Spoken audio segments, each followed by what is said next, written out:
still get covered. So if it is web or TCP/IP, or you're just reading files from the file system, or you're working with std.io and std.in, std.out, it will all be covered by streams. And we'll also touch web development, because Node.js is extremely popular to build like the web services, web REST services, and all kind of things that are serving things, files to web, to network.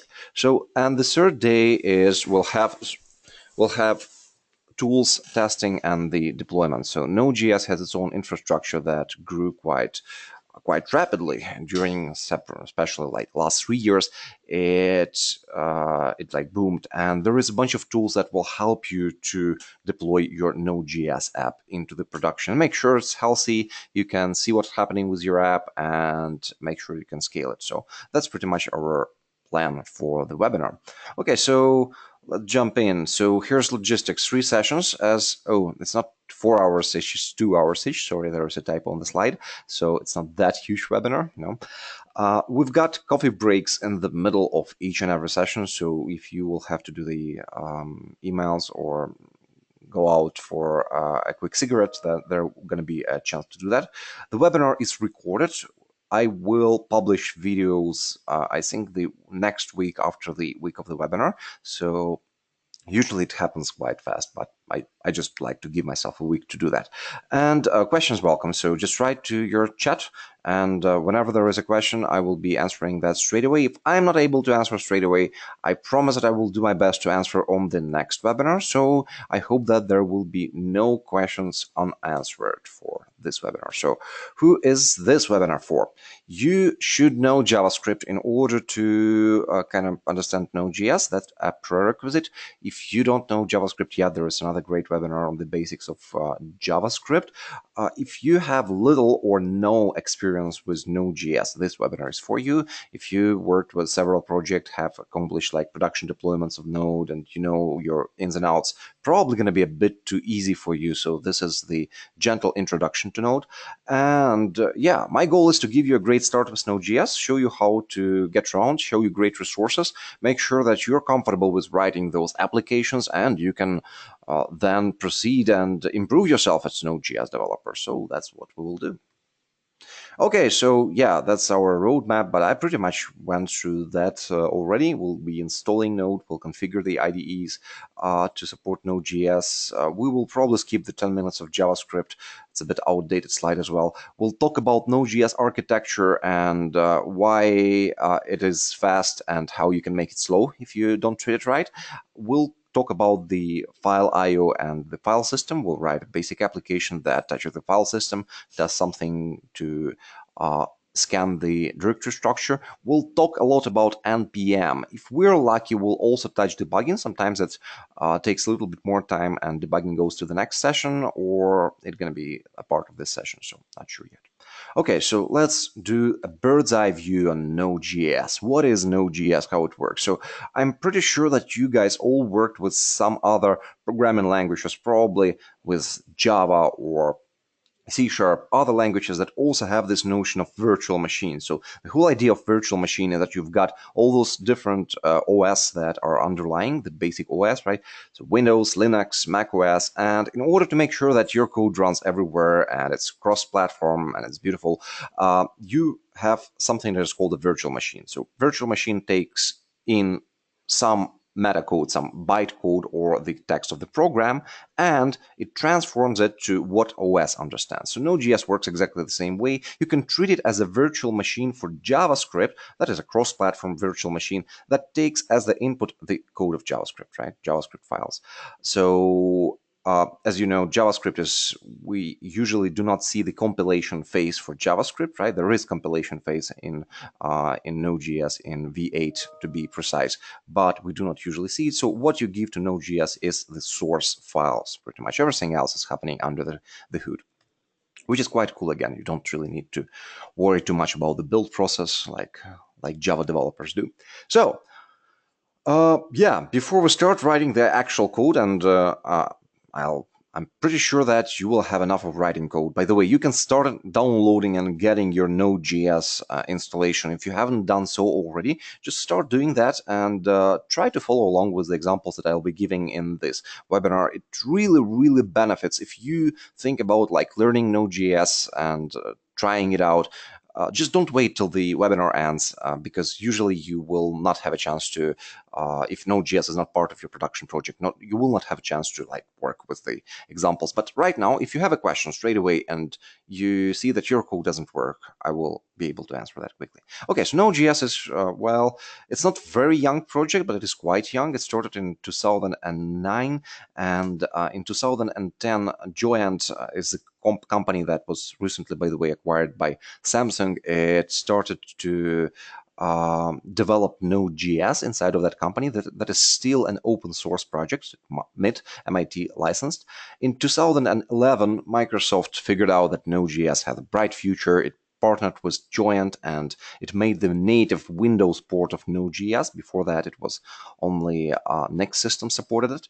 2014, there was the fork in Node.js community. There was like a little bit of a storm in Node.js community. Basically, there was a bunch of guys saying Node.js is not moving dynamically enough, and the version of V8, the virtual machine inside Node, is so outdated compared to the most recent and the best version of the virtual machine. So we're gonna do our own thing. We'll make a fork, call it IOJS, and we'll develop our own node, right?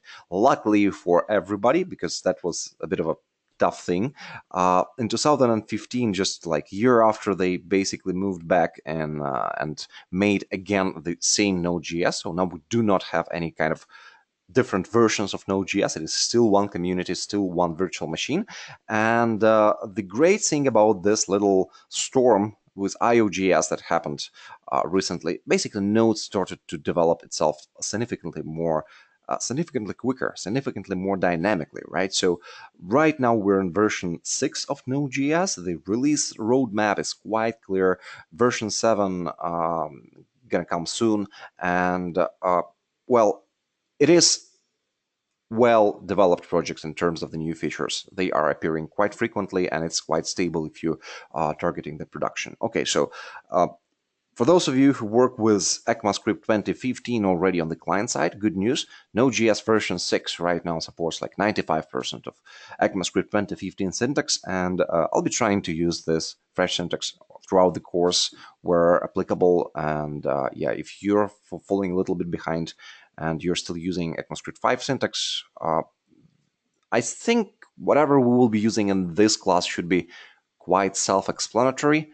But if there will be questions anyway, just raise your hand and I'll explain those as we go.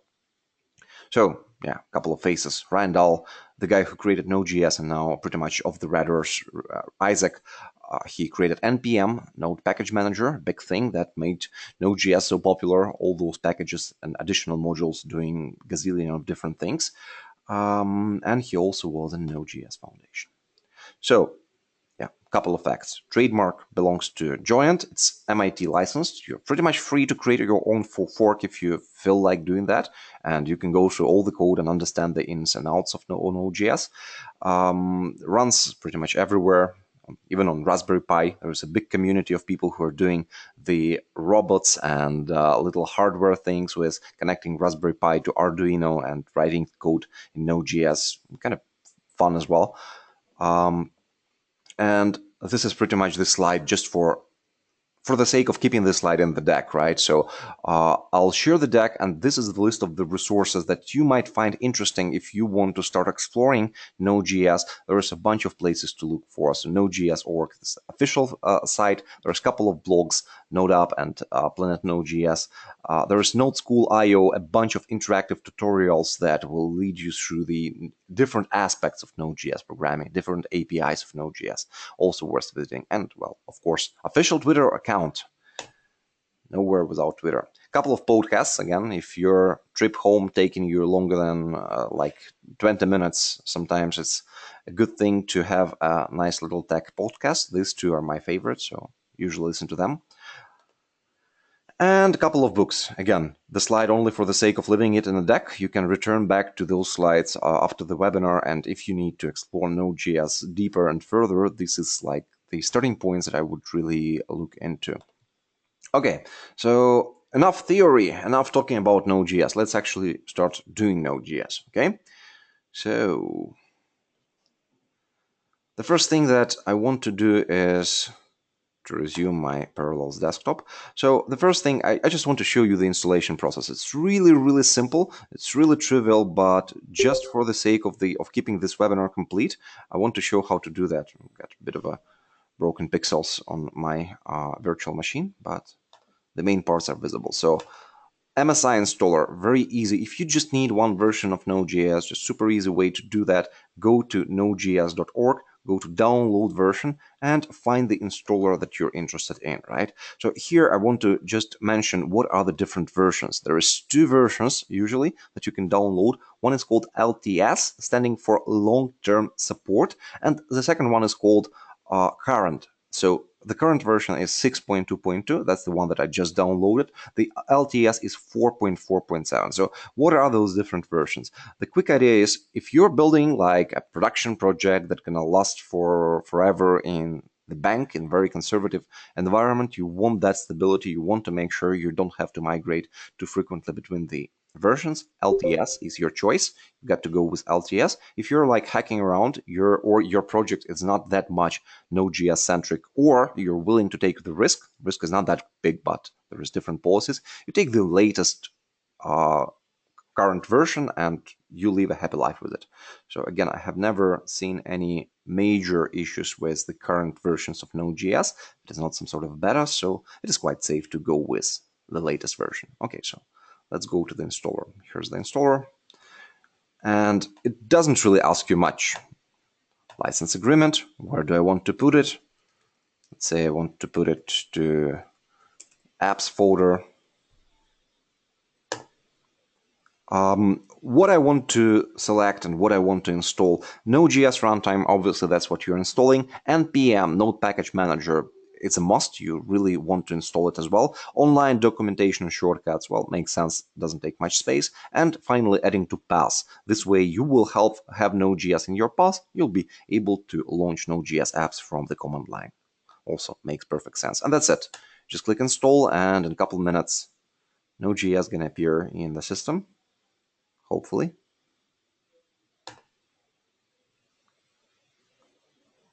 It's really, really fast, really, really small virtual machine.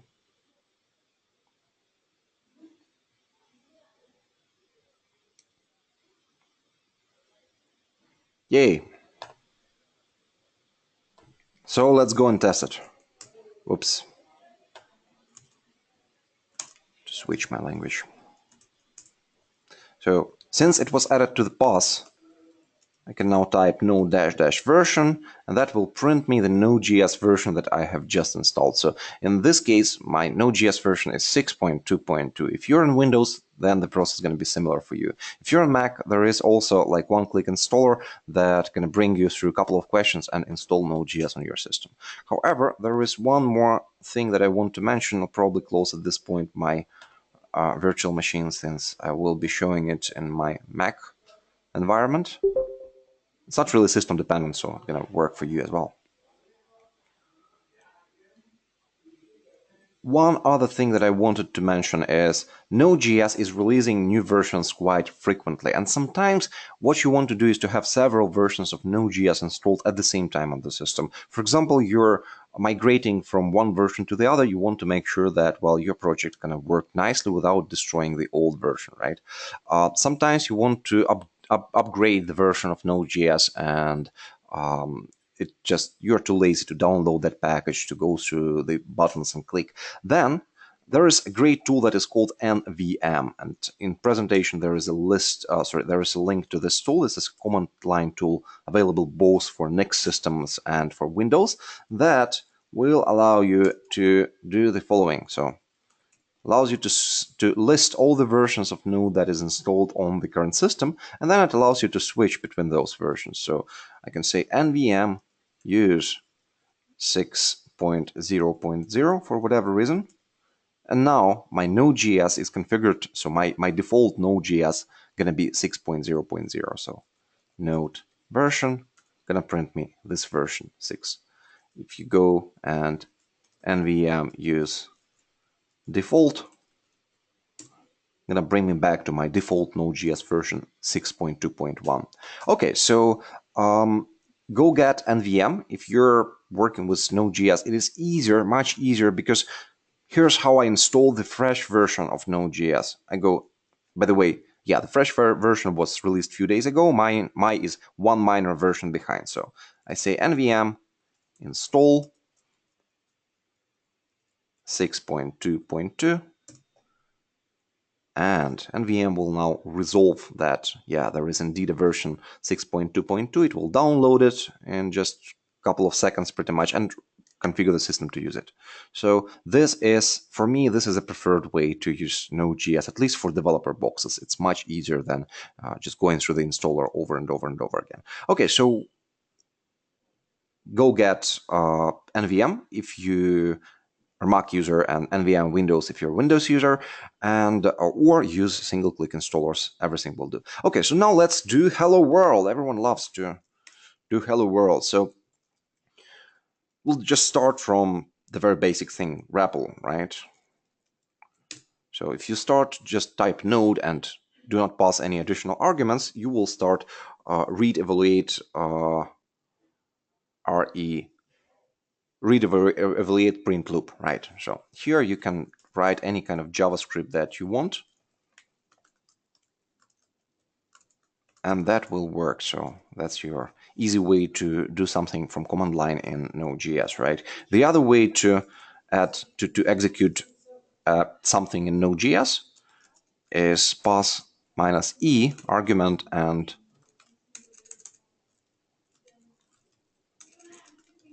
let's do that date now, for example.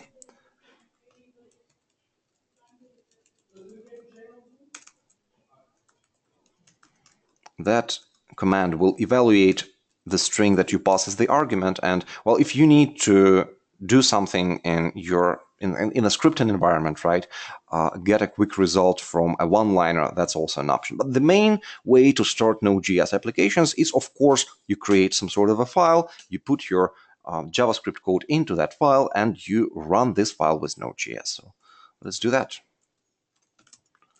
Create a file called main.js and open this file. Now here, this little file, I can write any kind of code that is valid JavaScript.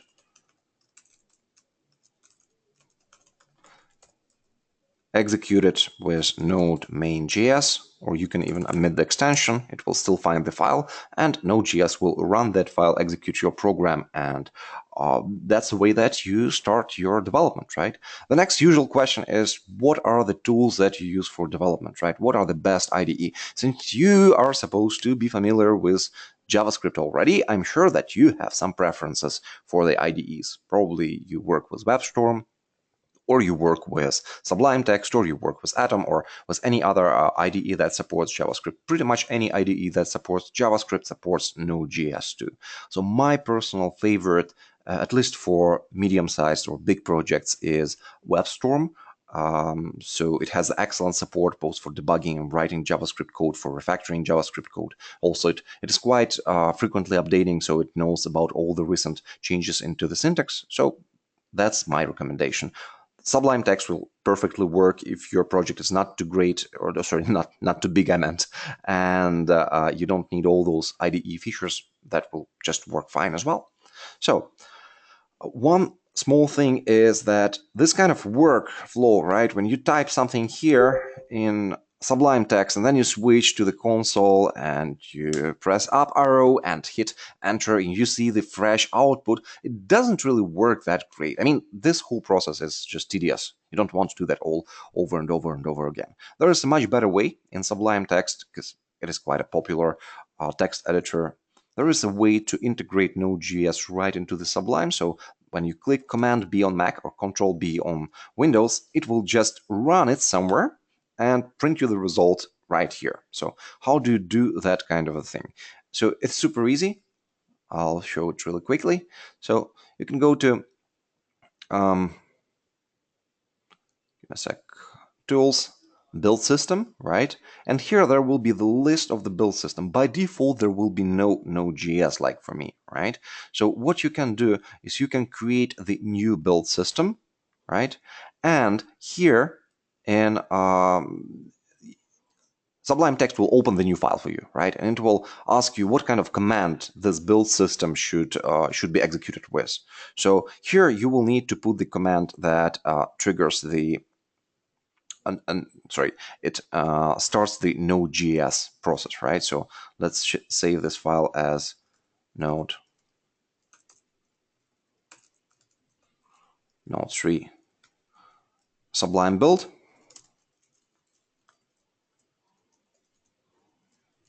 Actually, the thing is, I do not quite remember by heart.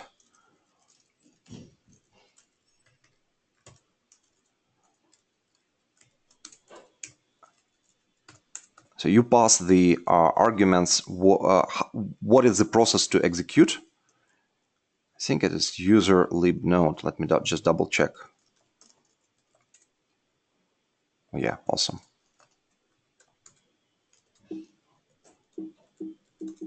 No, I'm wrong. Actually, I'll have to pick the contents of this file from the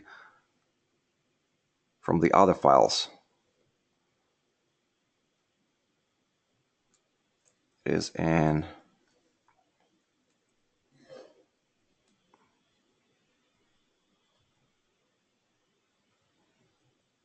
Maybe I have it on the slide. Sorry for this little delay.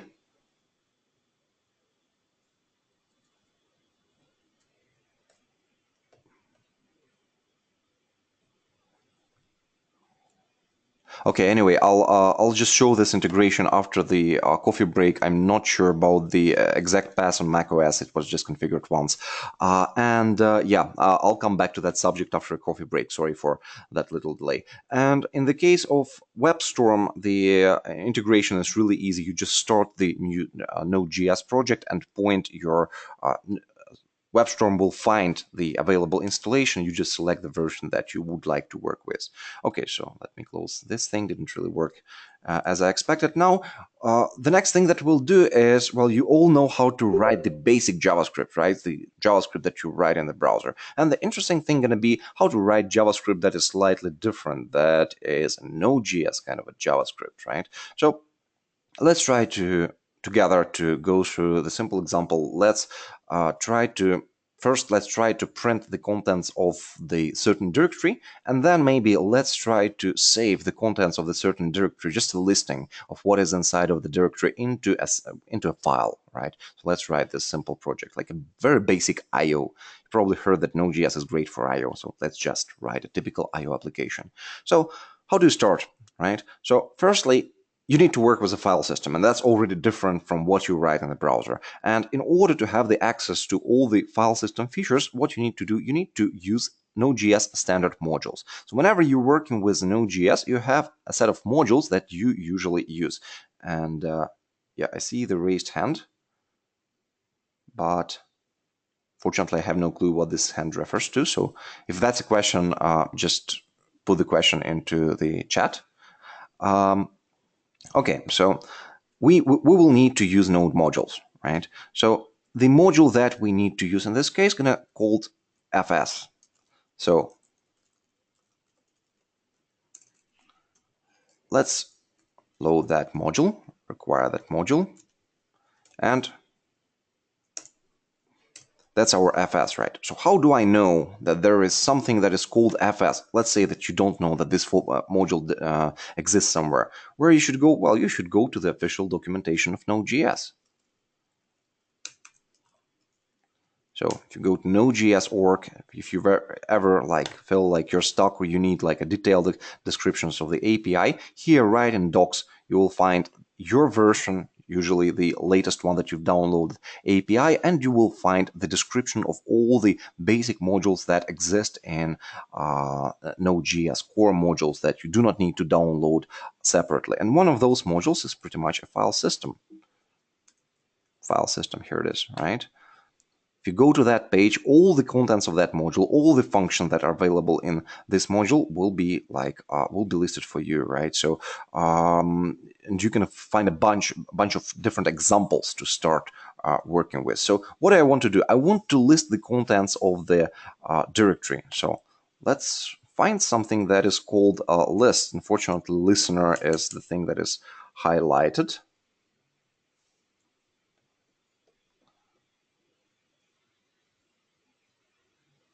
Again, I want to show you the way that you usually approach like the task when you do not really know how to start with, right? So you just go through the list of the functions that looks like the right thing that you need to do, and you find the function that you need. And like instantly you see there is two versions of the function that look like exactly what we want to do. The first one is called readdir, and the second one is called readdir_sync. Why there is two functions at any given point in time in Node.js? That's because Node.js gives you like two ways to do things. First is synchronous, and second is asynchronous. And the proper way would be an asynchronous way, but we'll come to that a little bit later. So firstly, let's go with an easy way and just use this function in a synchronous version. So what I'm going to do, I'm going to say const contents fs read dir sync. Sync read dir is written all lowercase or camel case.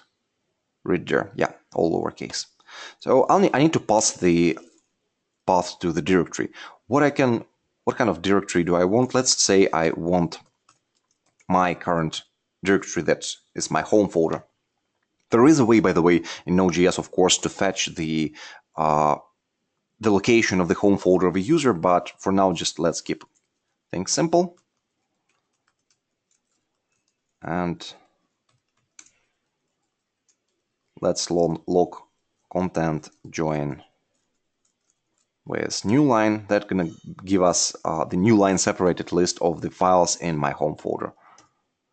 So here it is. Here's our files. Everything that is in my home folder is now available. Okay, awesome. So now we've got this content. Let's actually write it in a single line here, joined by the new lines. And now the second thing that we might want to do is, for example, we want to save the content of this directory into the separate file. So let's do that.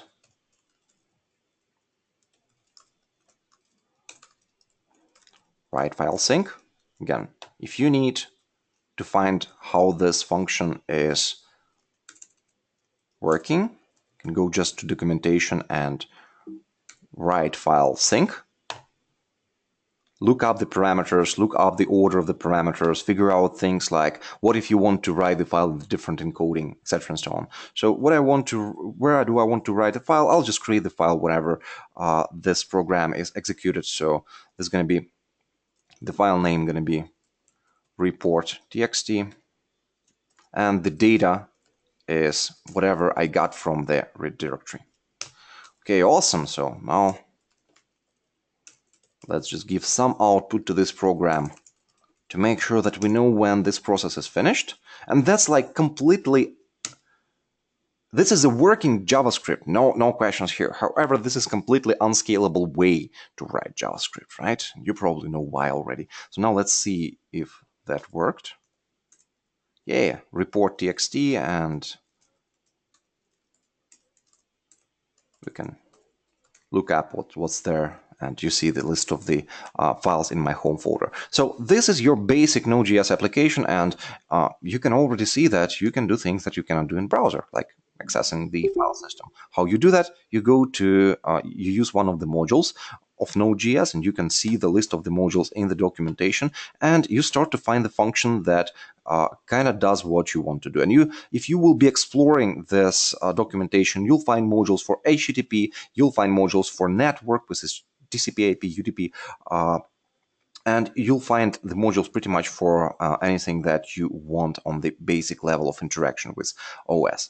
Okay, so I hope that this basic application, if you're writing this code with me, that's great. Hope this little application should work for you.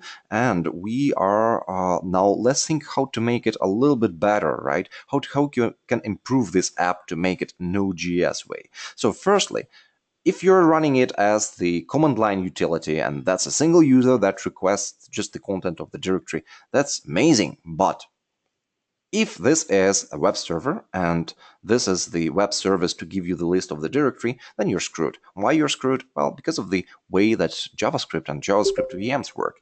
Whenever you have the synchronous operation, you will pretty much block the single thread of Node.js, and there will be no operation that can run at the single time, right? Again, since you guys are already JavaScript developers, I'm sure that you know about this kind of a picture.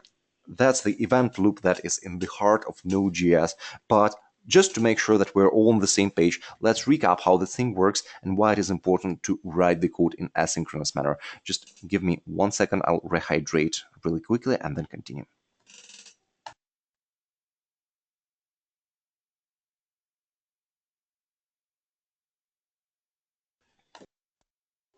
Okay, much better now. So Node.js is just like V8 that is in the middle of Node.js, the virtual machine, the Google's JavaScript engine.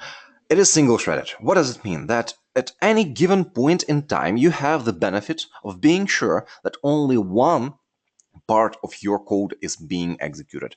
For you, those who worked with, like, let's say, like Java, you know those kind of awkward situation, and C# has that as well. Those difficult memory models when you have different threads working at the same time, and you might find all kind of different weird mutations of the shared variables that might let your program into the unpredictable state. In Node.js, nothing like that.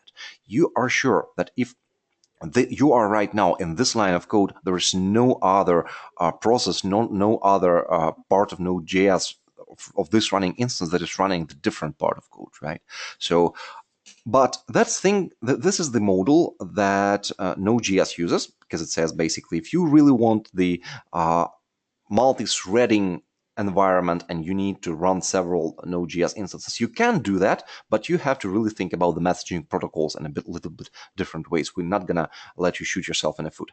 But that comes for a price. So how Node.js works? It has the bunch of events, right? That can happen, that can be triggered by the user, by the system, by the network, whatever. So whenever there is something interesting that you might be interested in, like the new data packet came from the network and you're listening to that network port, there is an event, right? There is an event loop in the middle that grabs event from the event queue and starts to process that, right? And what does it mean to process the event? It means basically to grab all the registered event listeners one by one and start running those event listeners. Event listeners are just plain functions that are listening to that event. Now, with this model, it's kind of obvious that if you have some sort of a operation that takes time, let's say inside of your event listener, you receive the file contents and you need to calculate what is the longest word in that file, and the file might be big.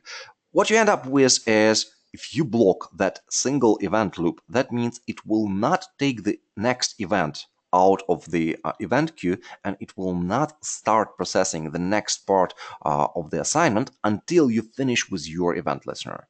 Basically, all long-running Node.js application will block the single thread of Node.js, will not let anybody else get its turn to be processed. In other words, if there is 10,000 users asking you to give the content of the directory, what happens here? What happens with this code? Let's say this is 100 users, 100 users, 10,000 users asking at the same time to execute this code. In this line, you're going to wait till OS fetches the data from the home directory, right?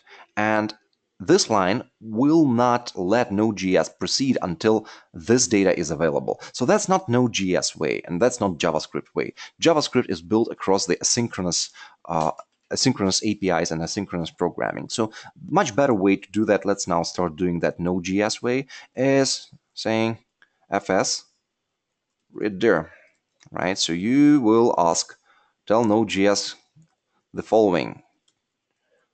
Please fetch the details, what is inside of that directory, somewhere else in the other thread, somewhere outside of my program. And whenever you have that data, please execute my function, right? So what happens now? This line of code is asynchronous. Basically, it just gives the task to Node.js to retrieve the data from the directory, but whatever is after this line gonna get executed, right? It's gonna run and will not block Node.js from executing the other code. So if there is 10 users that request the data from the different folders, they're gonna all be processed in the parallel. So I see the question in the chat. Do we have some promise interfaces for async operations? Yes, we do. That's a very good question, by the way.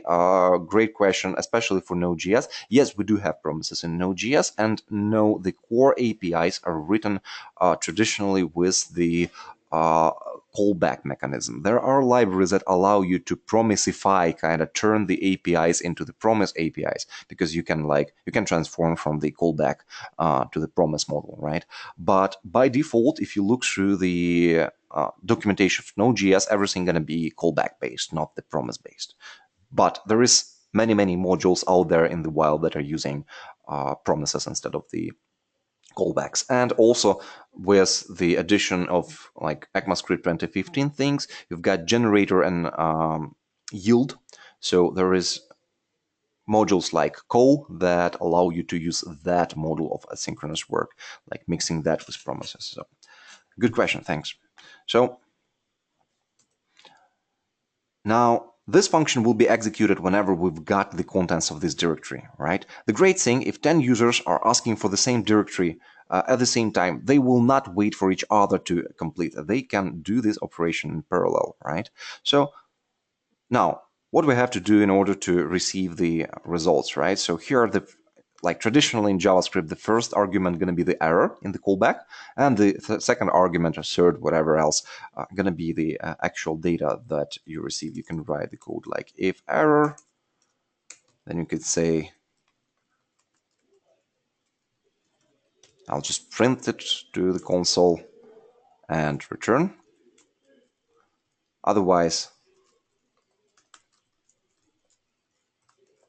data going to be the array. I know that straight away, but if I wouldn't know that, I would just look up in the documentation, and well, you pretty much get the same output, right? So that's Node.js, proper Node.js way to work with your application. The same goes to writing the file, right? I'll probably remove this terrible error handling code just to keep the example simple and fitting one screen, but writing the file in asynchronous manner going to be also simple. So let's say I want to write to report.txt. I want to write data joined by new lines. And whenever this finished, I want a callback.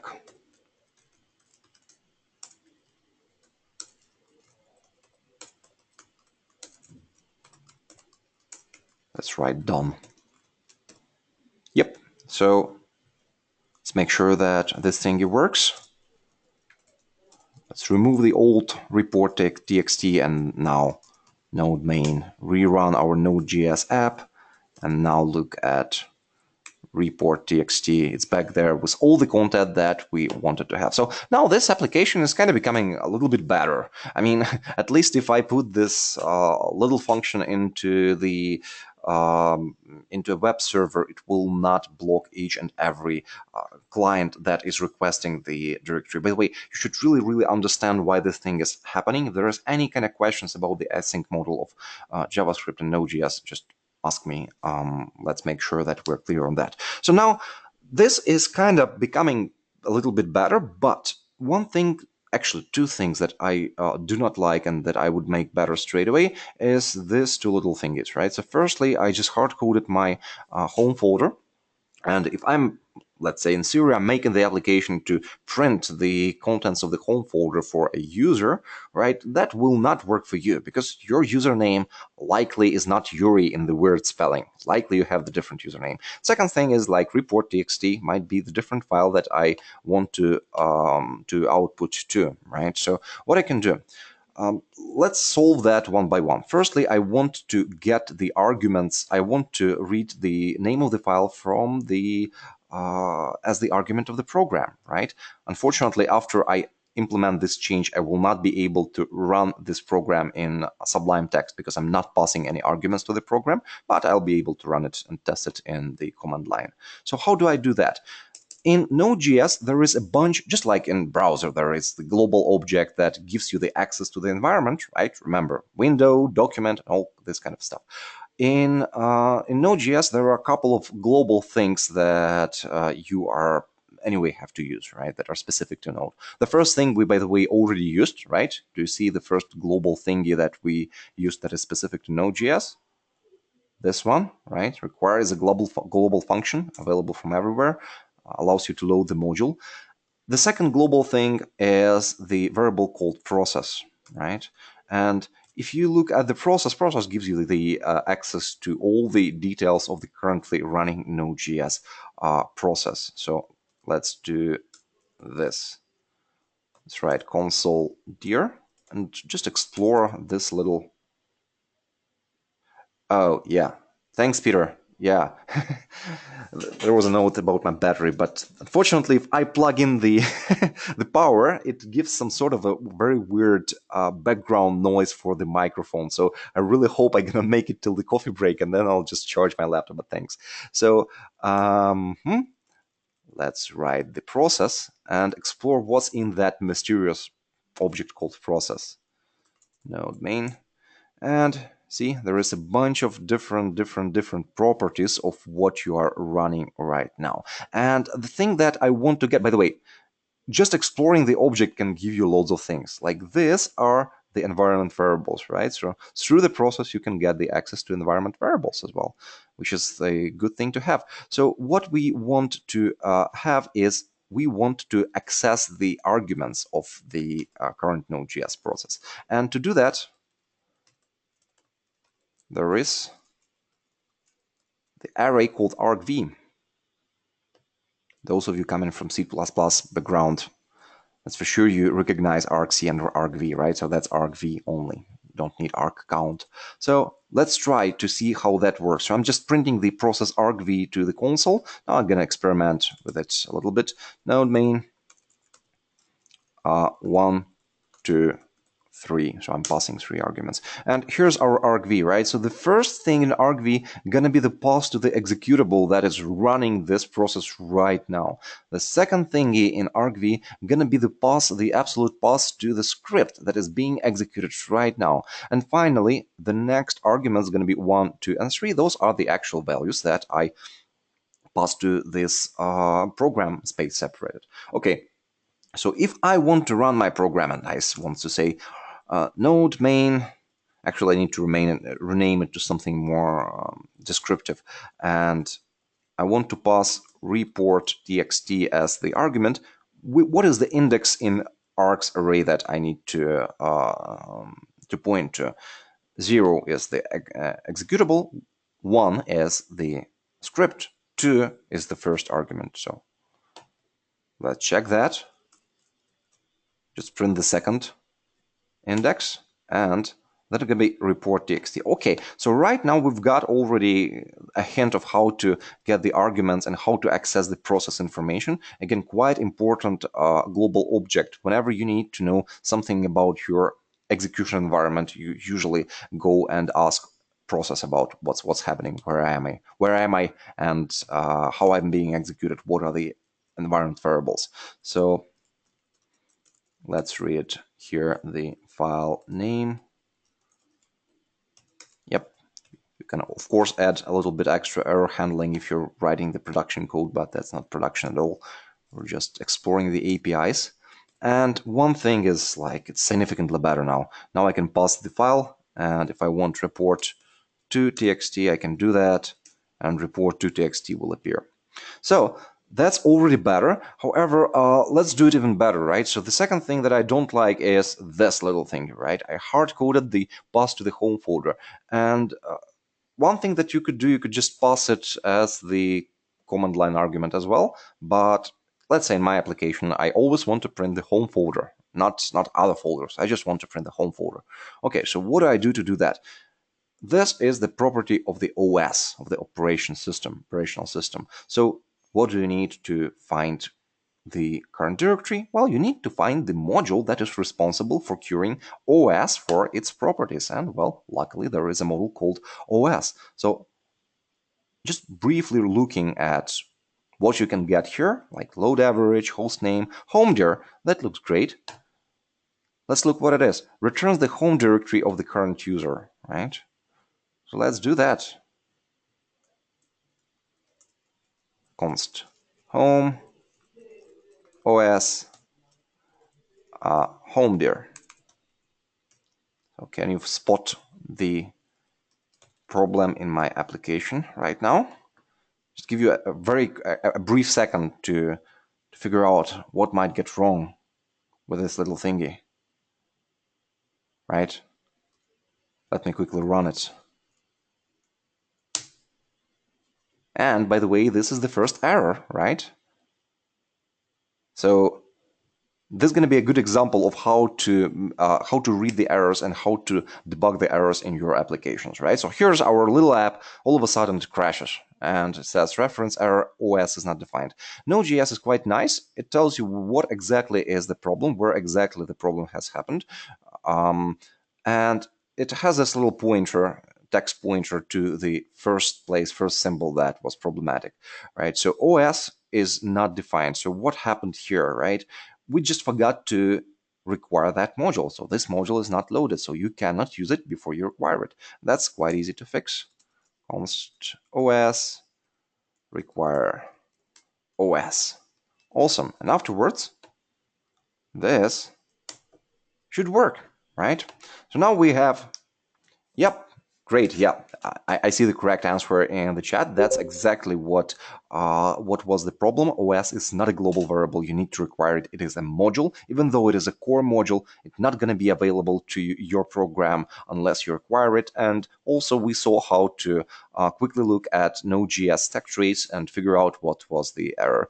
So these parts are the parts that are internal to Node.js, right? Just the last line points to your file. If your application has a little bit deeper stack, you're gonna see the whole stack here this way. Okay, so amazing. So we now know how to write a very simple Node.js application, and what we want to do next is to figure out how to work with Node.js modules, because once you've done your great application, usually you want to share it with the rest of the world. And luckily or unluckily, depends on how you look at it, sharing your work, sharing your modules in Node.js community is extremely simple. So after a quick coffee break, we'll talk about the modules, the module structure, and how to make this little app a real module. Okay, so stay tuned, 10 minutes coffee break, and then we continue.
Hi guys, let's continue with the webinar. Unfortunately, I got a bit of a technical issues with my microphone right now, so whenever I'm plugging the power to my laptop, the microphone goes nuts and starts to give like a heavy electrical background that is almost like impossible to hear through it. So I had to switch to my internal like a different microphone that doesn't have this issue, but the audio quality might be a bit worse than it used to be. So sorry for that. But let's continue with our Node.js. I hope that you guys had a chance to get back for the yeah. Yeah, there was a stone towards Max in chat. Yeah, sure. Blame Apple. But yeah, anyway, yeah, it sucks a little bit. So let's go further and talk a little bit about how to make this thing a little bit more reusable. Let's say that you want to take this work of art and then share with the other developers and show your greatness to the world. And so what we will have to do, we'll have to build a Node.js module out of that, right? So but before we build that modules, let's just talk a little bit about what are they, what is the Node.js modules and how they generally work. So what is the module, right? Whenever you work with the application in Node.js, generally you work with three kinds of objects. Firstly, you work with standard ECMAScript objects that are globals, that are available to pretty much any JavaScript applications. Things like date, things like, I don't know, what else, numbers, things like string, regex. All those are standard JavaScript ECMAScript objects, so obviously they will be available in Node.js without any kind of requires or imports. Second thing goes the core modules, right? The core modules like FS and OS and some other object that are, some other modules that are available like NET, like HTTP, like DNS, whatever else you might need. Those are the core modules. You do not need to do anything to get them. The only thing before you use them, you need to require them. So you saw, I forgot to require OS, then it's not found, then it's gonna show that error. And finally, you have the third-party modules that are not developed by Node.js team, or you have to download them before you use them, right? So generally, yeah, file system, core module, you saw how that works. Code examples, we went through that, but they are also in the slides. Buffer object, we'll talk about them as well. So what's the problem of modules generally in JavaScript? Well, the problem is there is, before ECMAScript 2015, there was no clear standards as for modules in JavaScript. And that's why pretty much people started to develop their own standards and figure out how to load parts of JavaScript in all kind of different ways, right? So in browsers, we had those gazillion of script tags. Later, there were the other standards. There was AMD, there was CommonJS, and finally, we've got something like the ECMAScript 2015 modules that hopefully going to be a real standard in the world of modules, right? So just to understand the basic problem of JavaScript modules, you want to isolate the global scope, right? So you don't want to have every single object in the global scope. If you have something like utils, which is a great name for pretty much anything if you don't have a better name, then somebody else might write the same module with the same global name utils. If you do not have a good strategy how to separate those out, you will end up with you will end up with one module that came later that will override the earlier one. Definitely going to end up with a broken application if you don't have a good strategy to separate those out. Okay, were a bunch of different ways to do that. People were experimenting with namespaces, just like in Java, wasn't really good. Module pattern, we finally now in the world with just 3 standards for JavaScript modules, and I'm being sarcastic with the word just. It's more than enough. With like two standards, more than enough.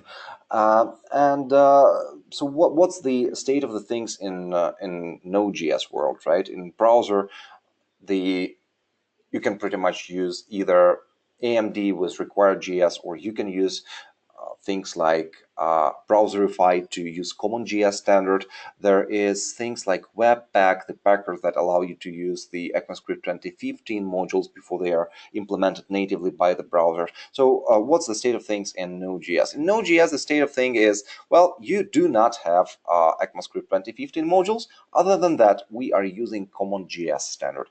They really promise that we have very high chances of getting ECMAScript 2015 modules in version 7 of Node.js. However, they are not yet there. So if you start writing this syntax with the modules, you're going to hit those 5% that are not yet supported by Node.js, right? And your applications will not work as you expect them to, right? So you already saw how the client side of the things work, right? So what you need to do to get the module, you just require that, and you get the or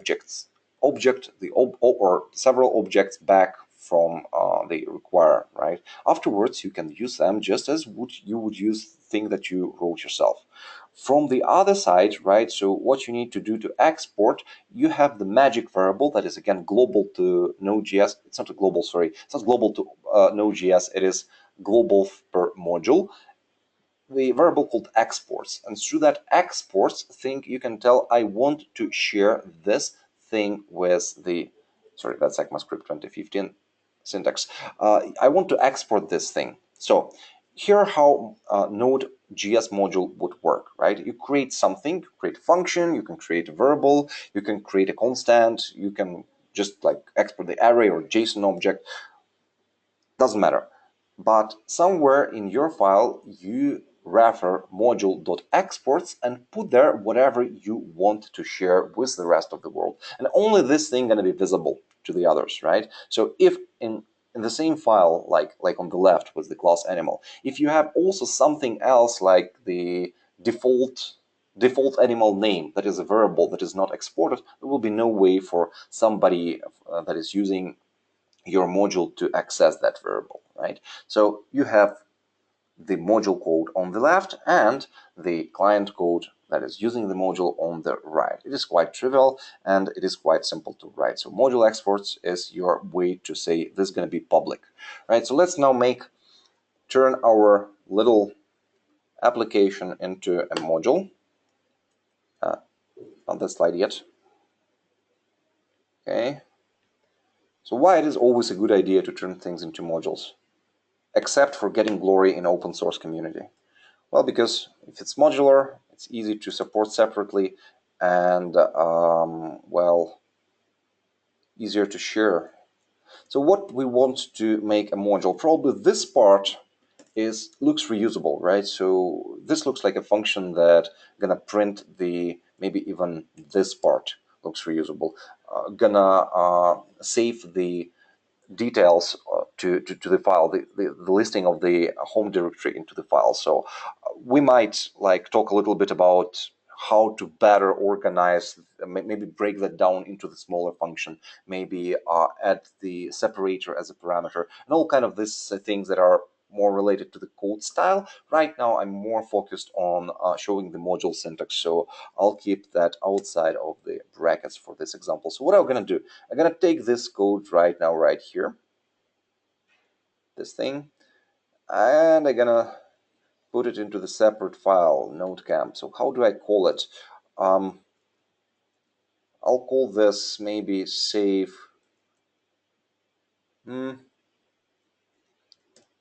home to file. I mean, you know, there's this famous saying that there are only two difficult things in programming: invalidating caches and naming things. So I'm right now in the naming crisis. So save home to file looks good to me. So I'll save this as the JavaScript file. Okay, so now what I need to do in order to give this function to somebody else, I need to make it a function. Right now it's not a function, it's just like a bunch of instructions.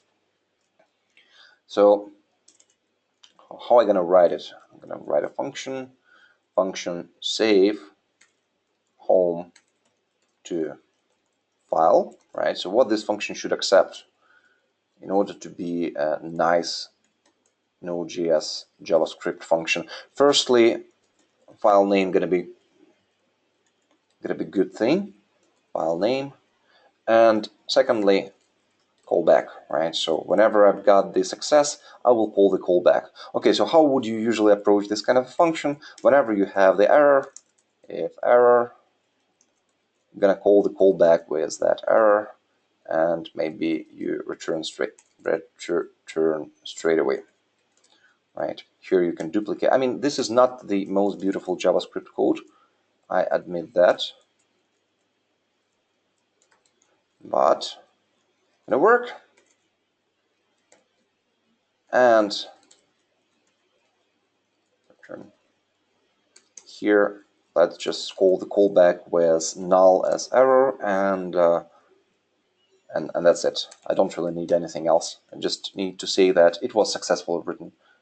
Okay, so that looks good to me. So what I need to do in order to say I want this thingy to be exportable, to say module dot exports equals save home to file. Yep. Notice just like a dumb mistake that I'm also frequently doing is sometimes IDEs tend to help you where you don't need help and put the parentheses making it a call to a function instead of the function reference. So make sure you're not exporting the result of a function if that's not what you want to do actually. So this is gonna give me a nice little module. Okay, so now I can use that function in my main.js. Okay, so I don't need OS anymore from main.js. I don't need, actually I need fs in the module file. OS and fs, I both need both modules here. Okay, I just need the argv2. Okay, so what I need to do to get this module? I'll need to require it. So const save home to file. I can just call it save. The constant, I'll call it save. Acquire. And here, notice one important thing. Before that, I was just writing the module name, right? And it was referencing the core module. Here, when my module is in the file, I am starting from // right? So I'm starting from the local file path. This is the sign to Node.js not to look for the core module, but to find the module locally. So if you just write save home to file, I'll just show you once what will happen so that you know the error message and you can trace it easily to the root cause, right? The best thing to learn why you shouldn't do something is first to do that, see the consequences, and then you know why not to do that. So node main, what happens? Cannot find module save home to file, right? So you instantly check if your spelling is correct and if you have // If I fix it, should work fine. Okay, so now what I can do, I can say save, accepts file name, and the callback function, right? Done. You can add more error checking here if you want, but I will just keep it quick and simple. So now let's see if that thing still works. Should work. Home is not defined. Okay. I've got a couple of errors here. Home, yeah, sure.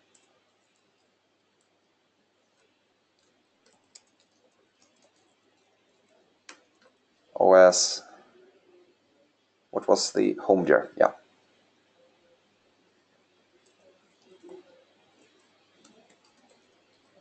Now it should work.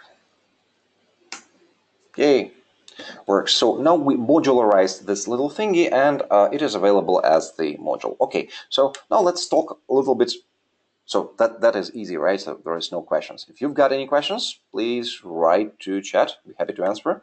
But so far, the biggest thing that you need to get out of this little 10 minutes introduction to the modules is that this is what you do. Module exports is your object that's going to be exported outside of the module. By the way, you can export many things, right? So you can create the object and if you've got several things that you want to export, you can say like function foo.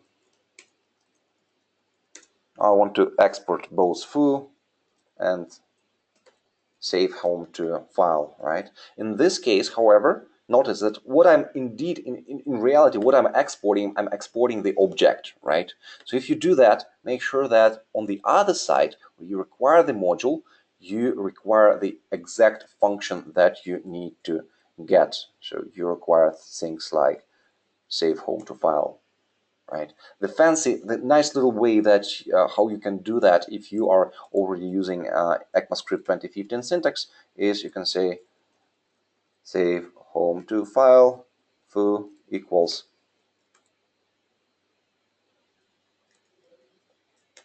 require this module, right? And that will fill the variables appropriately. So let me fix that back so that we have our code in place and we're just exporting a single function. That's, by the way, a very, very typical scenario in Node.js community. You've got, like, there is right now in NPM the amount of modules, and I'm not talking about the packages, not talking about the versions of the same module. Just the number of different modules is reaching 300,000 different modules. And, well, some of them are really, really, really small. There is a bunch of modules that are just single liners that are wrapped into the function. So, for example, there is the module like isPositive that pretty much accepts the number and tells you true or false if it is positive or not. So there is a bunch of modules in Node.js. So there is a question in chat. What is the difference between module exports equals save home to file and modules save home to file? No, the second. So this is invalid syntax. This will not work. I'll show what is invalid syntax. This will not work, right? So that's invalid. Valid. Okay, so you should use module exports, right? So you can say module exports equals save home to file. Okie dokie. So what we're gonna do next? Let's talk a little bit about the how Node.js will load those modules, right? So we talked about the module that is the core module. We also talked a little bit about the modules that is the local module, right? And the one that I just did, right, that loaded from the local file. Now let's talk a little bit about the modules that I can load from the other places and what is the module structure, right? Firstly, you know what, before I show this little nice picture, I want to show you how you can install anything in Node.js world. So let's say here's my application, right? Actually, you know what? Yeah, I'll just continue working in this folder, but after the webinar, I'll clean up and move everything to the separate folder. So what I might need to do, maybe I want to print the word done in a green color, right, in a console. And obviously it is possible. You can use the escape characters and in the console to highlight text with the color, but there must be some module that does it already. Like whatever you want to do, there is usually a module to do that. So what I can do, I can search for a module like npm console color and write the first link, and Google will lead me to one of the modules that do that. I think there is like 4 or 5 of them that do the same thing. And yep, that's pretty much what I want to do. I'll look at the syntax. That looks okay for me. So what I will do is I will install that module. How do I do that? I'll type npm. npm is a command line utility that comes together with the node, goes for Node Package Manager. Everything that you have to do with packages and modules, you're gonna use npm for that. So npm install colors.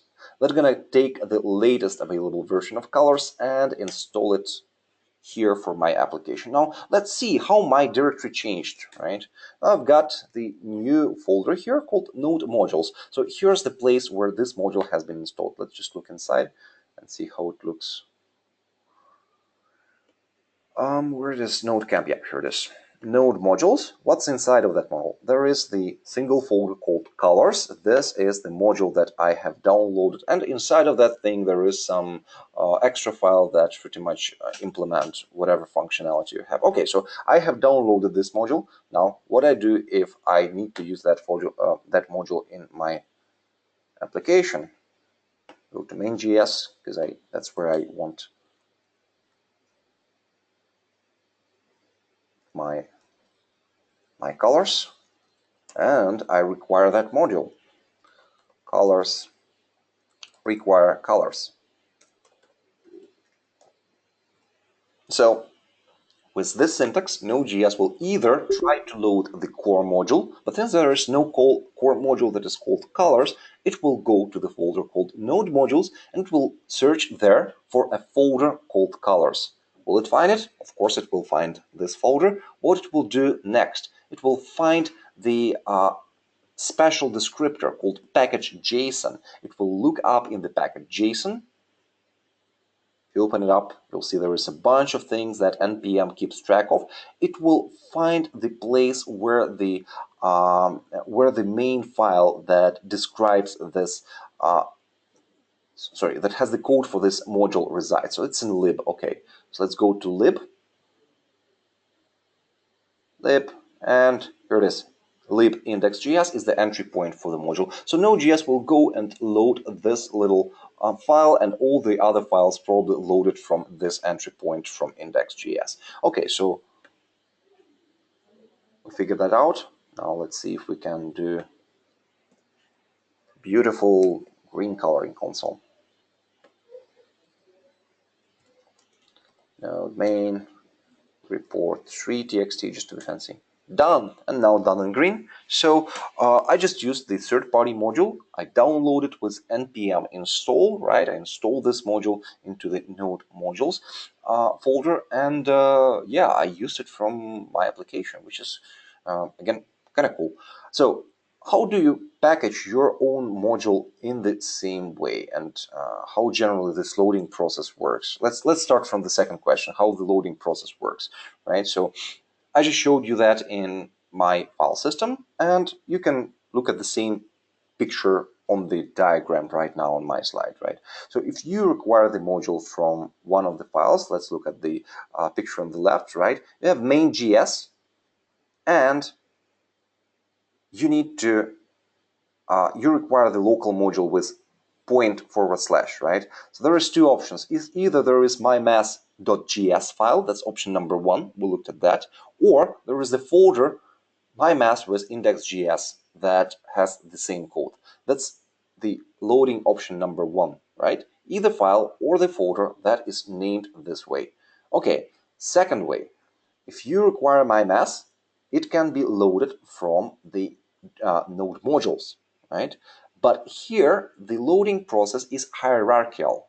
What that means? Node modules can be in more than one place in your project. If you have the hierarchy of the modules, node modules, this is the folder with a magic name. It might be on the different levels of your hierarchy, and Node.js, whenever it's looking for the module, it will go and firstly look in the same folder for the folder called node modules. Found? Great, we'll look there. Not found? Okay, we'll go one level upper and look in that folder. Found? Great, we stop here. And in this way, it will go upper, and upper until it reaches the file system the root of file system hierarchy, and then it will tell you, well, this module wasn't found. That pretty much means that looking for a module that doesn't exist is expensive. Looking for a module that exists and in the same folder is very cheap, because there is just one step. You go to the folder, you discover the module, you load the module. Okay, so one interesting takeaway from this structure, right, from the fact that this loading module support hierarchy, there is a way in Node.js that's a little bit more advanced, but anyway, there is a way in Node.js to have the modules depend on different submodules, right? So on the different versions of the same submodule. So let's say just for the sake of the example, I'm using some sort of the module called util, right? And I'm using it in the application, and I just decided to use the latest and greatest version of util package, that is version 1.5. Amazing. So I downloaded that module, and here it is, util version 1.5, available in my Node module folder. So it will resolve to 1.5. However, let's say that there is the other module inside called myMass that depends on the different version of util. So the author of that module, he did not update in time, maybe, or there is some other reasons why he didn't want to go with the update, but he is relying on version 1.0. Right? So what happens? In some environments like Java, that's going to be like a big issue, right? In Node.js, it's like, whatever, no problem. Because of the properties of Node modules, in the subfolder of myMass, they will have the Node modules that will have its private, that's visible only to myMass, to this module. It will have the private util version 1.0. It will not be visible anywhere outside from this submodule, and it will provide the correct version of the dependency, right? On the other hand, let's look at the different scenario. The author of myMass, he decided that, well, it's time to upgrade, right? And he upgrades to the same version 1.15.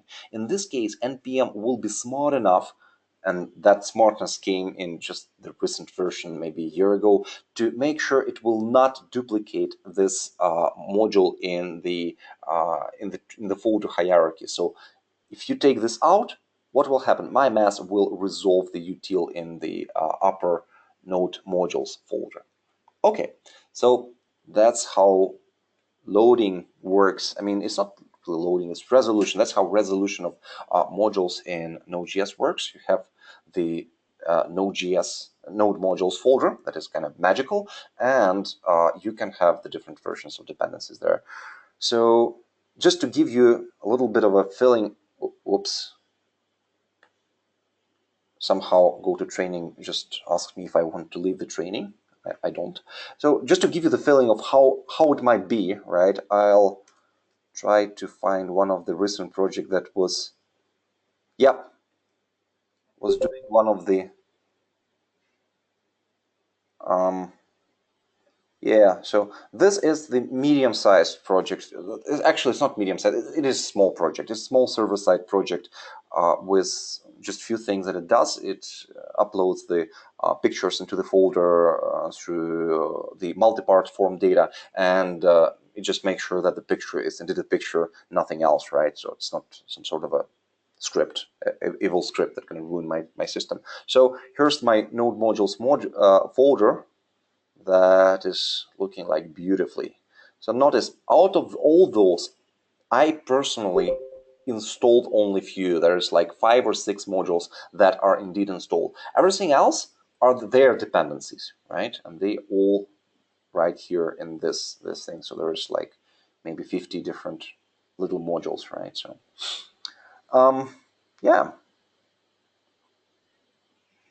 that's how modules work. And what's the next? Oh yeah, so the next question is, let's talk about 2 questions. Firstly, how to make your thing a real Node.js module, and secondly, how to keep the track of your dependencies, right? So now you build the application, you build the module that also depends on the other module that is called colors, right? So how to document that fact that you depend on something else.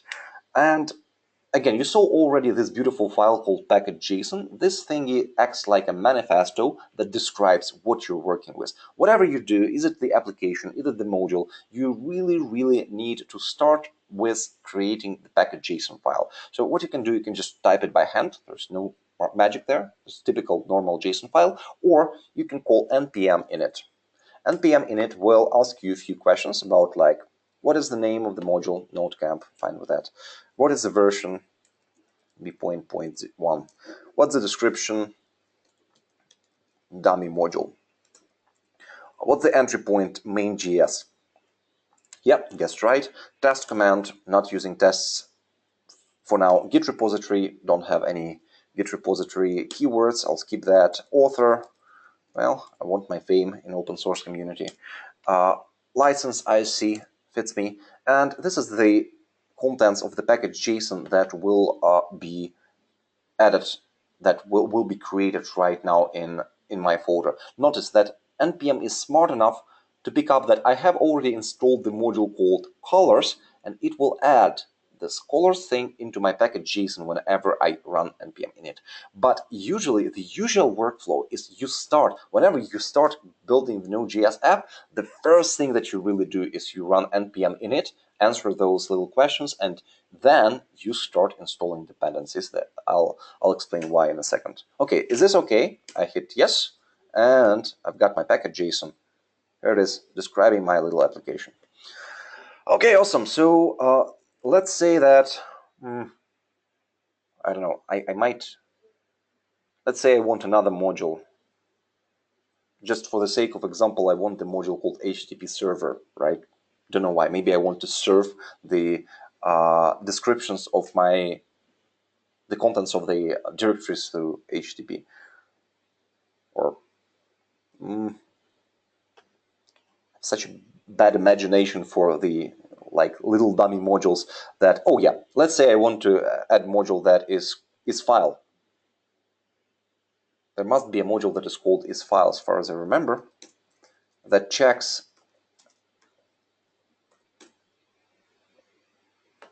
if the yep, this is the module that checks if the certain thing is indeed a file or not. Maybe I want to check if the file already exists. I'm going to warn the user, you know what, you might be overwriting your file with something else. Do you really want to do that? So let's say I need that module. What I should do, I can call npm install, but this time I will add a little flag to npm install, and this is the flag called save. What this flag will do, it will make sure that the module that I'm installing is ending up listed in package JSON file, right? If I just write npm install, package JSON will not change. It will not be updated. If I do npm install save and take this module, what's going to happen? Package JSON is updated. Here it is file is here listed, and now I can share this file as a reference point for other developers and have them download this dependency separately. So what usually happens, if you share your project with Git, for example, you do not share the node modules folder at all, because this is the module, so this is the folder with dependencies, it's not your code. So let's say I just downloaded this project from Git, and there is no node modules folder. Node modules, so dead, there is no node modules.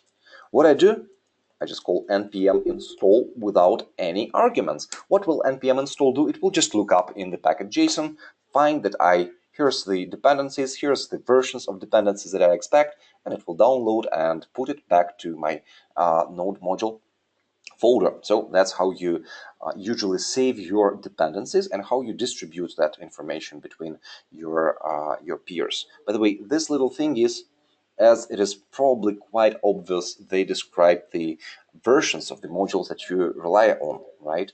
And this little thingy, this little characters here in package JSON, this is package JSON file, it describes the available versions. What are the versions that you allow to be updated? And this symbol cap means that you are allowing only to update the minor version, right? So I can go and whenever I'm downloading, I'll find the best version all the way to 1.1.9 or 0.99, whatever.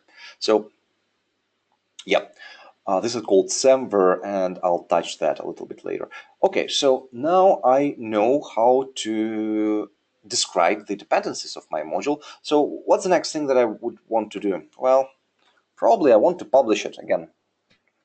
npm 3000k packages. Sorry, it's actually 3000k modules, not packages even. It is also, so you saw how I use npm to download the new modules and like install them. It is also the authoring tool, so it helps you to create your own module and publish it on npm. And again, you'll see now why there is so many. It's like super easy to publish the module. It doesn't require any sort of kind of pre-approval, something just free for everyone. By the way, recently there was an amazing scandal, like full-blown scandal in internet, when there was the guy who was really unhappy with some lawsuit because of his module name, and he decided that, well, he had enough, and he decided to unpublish all the modules that he created for open source community from NPM, right? And he unpublished them all, and it turned out there was one small module that was just adding the spaces to format the string from the left if you wanted to format the string with to look nice on the console. And it turned out that this module was like stupidly popular, and once it was unpublished, it was like immediately it broke like a bunch of builds of the products like Babel, like the transpilers, and it broke like a bunch of sites, right? So they couldn't like release the updates because of this little issue. And there was like unprecedented step on NPM actually unpublished the module. You might have heard this story from internet, but yeah, that's the downside of very wild and very self-evolving infrastructure. Okay, so that's the bunch of the commands that you might use when you're working with NPM, and that's what you usually do when you just work with somebody else's module, right? If NPM search to search by keywords, but you usually use Google rather than NPM. NPM view will give you the details of the given module. NPM install, you saw that, it just installs everything from package.json. NPM install production, will talk a little bit later about that. npm-ls will list you all the four modules that you depend on. npm update will try within the specified range of versions, of allowed versions, it will try to update the existing modules. Finally, npm uninstall, kind of self-explanatory, just uninstalls the thing that you don't really need anymore. So that's the basics, but actually I want a little bit later to talk about global modules. Yep. So now let's be cool and let's publish our module in npm, right? So what we're gonna do, first thing is, well, I created a module called Node.js. Actually, let me do one thing. What I don't want to do right now is, just for the sake of webinar, start like spamming the new modules in npm. At the end of the day, this is really the open source community, and there's like people who are searching and maintaining that stuff. I have already there's no package. I've got my username on npm, and I have created one dummy module. I just want to check the name of that module and update it accordingly. I don't want to contribute to the garbage modules.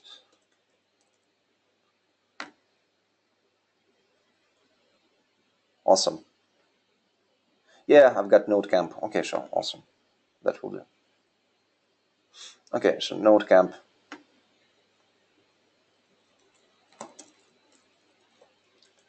So it is not Node-camp, it is Node.js altogether. Okay, so what's next? Now I've got my module, and also I'll probably update the version, maybe version 0.2 for the sake of this webinar. What do I do? I can say npm, I can peek at the list of the commands that I have here. I can say npm add user. That will ask me for the credentials of the user that I have for the npm. So you go to the web interface here, you register your personal user, you enter your password. Afterwards, you can publish the modules from command line using that user. So what I'll do now, I'll say npm publish. Publish. Boom. And it publishes. And that's all. That's the whole thing, right? So now, right now, if I go to npm and list my modules again, Node.js, here it is. It's updated to version 0.0.2. So now what you can do, you can go to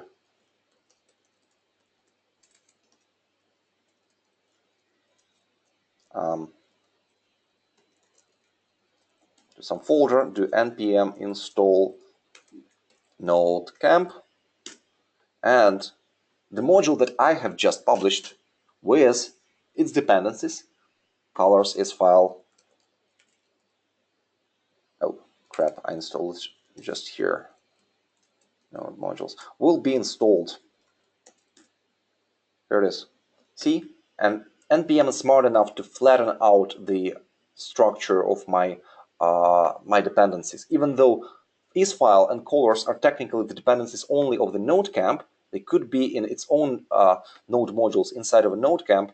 It just put it to the upper level in the hierarchy to make sure it doesn't put too much garbage into node modules. So yeah, and you can just do that and grab the grab this module and yeah, use it.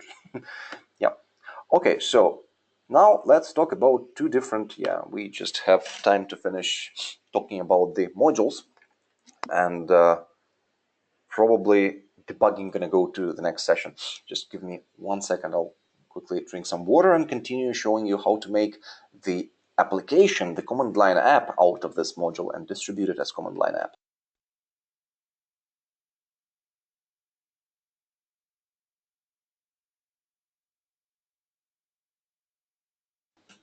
Goody. Okay, so I'm back.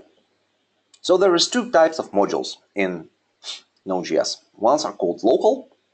So local modules are the modules that you use in your application. Usually they just like installed in Node modules folder, and you use it to code your own application. But there is other type of the module that are called the global modules.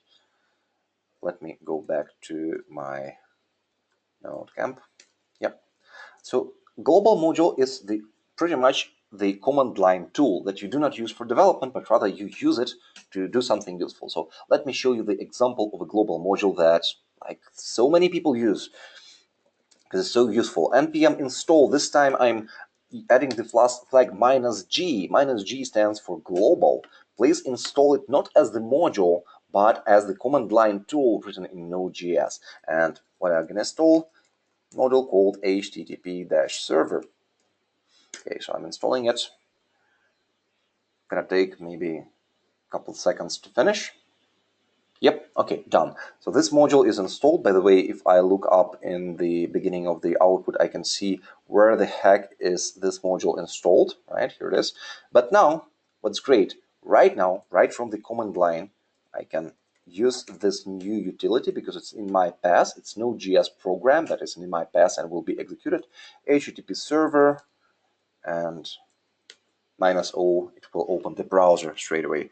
And it will serve the current folder through HTTP, which is kind of cool. So this is the example of the command line application. I'm gonna like here, sitting here in my console, listening to the ports, reporting whatever are the files that are requested. And if you really quickly need to serve something through HTTP, this is like a lovely way to do that. Instead of like installing Nginx and configuring Nginx, just run HTTP server from the current folder. Here you go, you've got a server, you can put it to the different port. This is an example of the global module. At this point in time, you do not care that it is Node.js. In fact, it works just like any other command that might be available from the path from your command line. Okay, so now turns out that, well, I think that our great NodeCamp application that prints the contents, saves the contents of the folder, of my home folder into the file, it might be actually used as a global app, right? Maybe I don't want just to have it as an API, maybe I want to have it as the global application. So why don't I make it a global application? So what I need to do to create a global command line app instead of the simple module in Node? Going to quite advanced stuff, well, intermediate stuff, actually. So, what do I need to do that?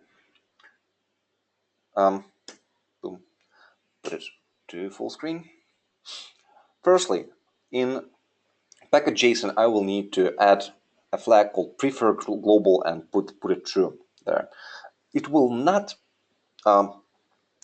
make npm reject it, or it will not restrict the way this module is installed, but it will just tell npm that this module was designed to be the global command line app rather than the local library, right? Then I will need to add another part to my package JSON called bin. This lists all the scripts that are gonna be available from the command line from this module. So if my module provides several command line commands, I can list them all here, right? And finally, in my main.js, I need to add this shebang string. Even if you're on Windows, you need to add this shebang string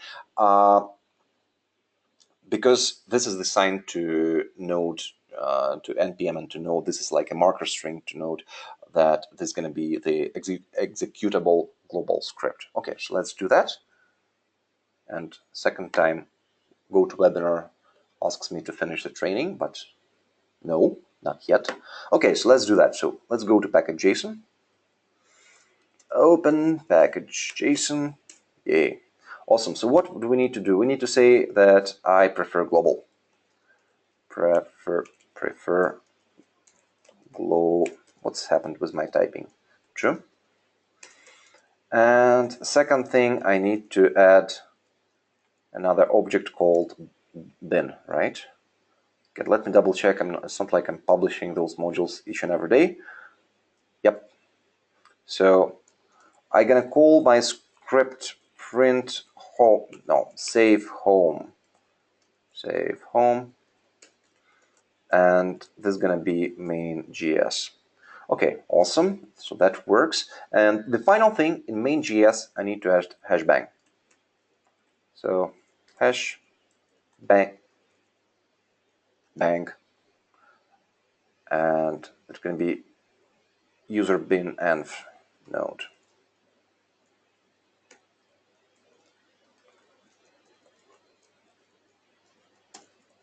Okay, so I've got this thingy, and this now is ready to be published as the global module. So what's the next thing I do? I update here to version 0.3, and if everything is good, it's gonna work. npm publish. So, but before publish, actually, you know what? This is going to be a good example. Before publishing, you would rather test it locally before sending stuff to npm and adding more to the mess of open source modules of Node.js. You're going to test it locally, right? So npm is not restricted to its central repository. In fact, npm can also work with GitHub. It can work with Git generally. It can work with your local file system. So you can install the module from the other file system location. So I'm gonna create the, oh, that's a bit too big. Go to my terminal, temp, there was, I called sample, just my sandbox for, yeah. And now I shouldn't really have changed the folder. npm install -g, and now instead of passing the module name, I'm gonna pass the path to that module. Users Yuri Node.camp, right? So in this place, I've got a module, I've got a package JSON, so npm should be able to install this thing globally. Let's see if that works. Okay, so it installed the module globally, and now I have this available as the command line utility. So save dash home log.txt. Done. And here's my log.txt. And it is available as a command line tool. So on this point in time, I can say npm publish and send this new global version into the npm. And you can pretty much do the same. You can now say npm install -g nodecamp. This is the name of our dummy module that we use. And you'll get this code, version 0.0.3. So you can try that out, and you can create your own module. There is a very good question in chat. Does npm publish command updates version automatically, or there going to be an error version conflict? Actually, you know what? It doesn't update automatically. I'm pretty sure about that. because it will not try to guess what was the version update. By the way, good question. Just remind me. I'll tell you about. There is a rule how you change the version number. Will there be a conflict? Let's check. Let's say I updated the code and without updating the version, I just say npm publish. I think it's just going to be fine. No, 403 failed put basically says you cannot publish over the previously published version. So yep, there are going to be publishing errors. So npm will not let you substitute the module that you have already published with some rubbish stuff that you didn't want to publish. Okay, so this is quite safe. And that's a very good question. Thanks for that. And this question also reminded me how you choose the version for your modules. There is a good semver policy that is not enforced in any way because it cannot be enforced. And this policy basically tells you how you should update your versions, how you should bump up your versions. So there is three parts. This is, let me remember the proper names. This is major, this is minor, and this is called, I don't remember, bug fix as far as I remember. Yeah, this one is called bug fix or something. So anyway, patch. Yeah, thank you very much. Thanks. That's a patch version. So the idea is that if you're updating the application without changing its existing APIs in any way, right? You just fix things that were not quite working the way that they should be. If it is a little bug fix, but nothing really changes, you update this guy, right? If you add the new version of, if you add the new stuff to your API, so you add something new, but everything that used to work is guaranteed to work as it used to be, then you update the minor version, right? And if in your API you change something in a way that the old programs might be broken after the change because the update is not backwards compatible, then you update the major version. And if everyone in internet would follow this same semver semantic versioning rules, life gonna be just amazing, beautiful, and easy.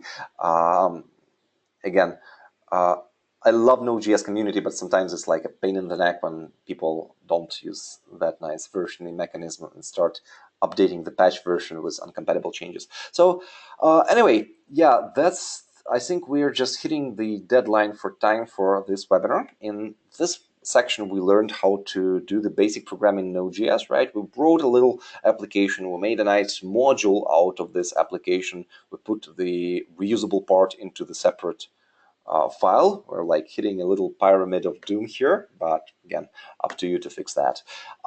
And we learned how Node.js module mechanism work generally. We looked a little bit at NPM. And in the next section, we're gonna work with streams. We're gonna work with real IO, streaming bytes and analyzing those bytes, and work with Net. We're gonna write a little TCP/IP telnet-based chat, and we'll finish the next section with the web server. So stay tuned, and thank you very much for joining this webinar. I hope to see you soon in 2 days, the same time on Wednesday.